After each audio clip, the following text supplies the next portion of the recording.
యేసు రక్తమే జయం పరిచర్య ప్రైజ్ ద లార్డ్. మార్చ్ 3వ తేదీ 2024. ఈరోజు దేవుని వాక్యము, ఎవని గర్వము వానిని తగ్గించును, వినయ మనస్కుడు ఘనత నందును. సామెతలు 29వ అధ్యాయం 23వ వాక్యము.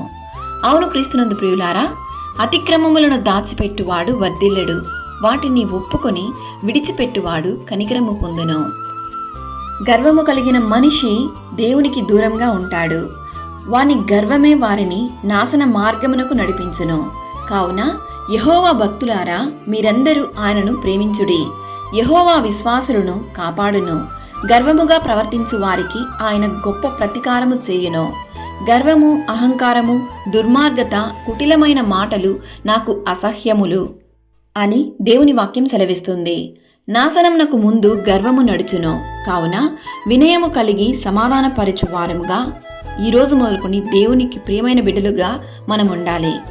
కోపము, క్రోధము, గర్వము, అహంకారం, కక్షలు, విభేదలు ఇలాంటి స్వభావం మనలో ఉండకూడదు. మనుషులందరి ఎడల సంపూర్ణమైన సాత్వికమును కనబరచుచు ఎవరిని దూషింపక జగడమాడని వారను శాంతులమై మనం ఉండవలెను. ఈరోజు ఈ వాక్యం వింటున్న ప్రియ దేవుని బిడ్డ, ఒకవేళ గర్వపు హృదయము నీలో ఉన్నదా, ఈ క్షణమే నీవు పరీక్షించుకొనుము. నీకు రావలసిన దీవెనలు, ఆశీర్వాదములకు అడ్డుగా ఉన్న నీ గర్వపు ఆలోచనలు, ప్రవర్తనలు ఈరోజే వాటన్నిటిని విడిచిపెట్టి దేవుని సన్నిధిలో క్షమాపణ కోరుము.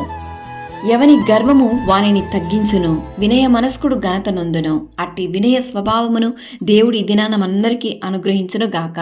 ఆమెన్. God bless you.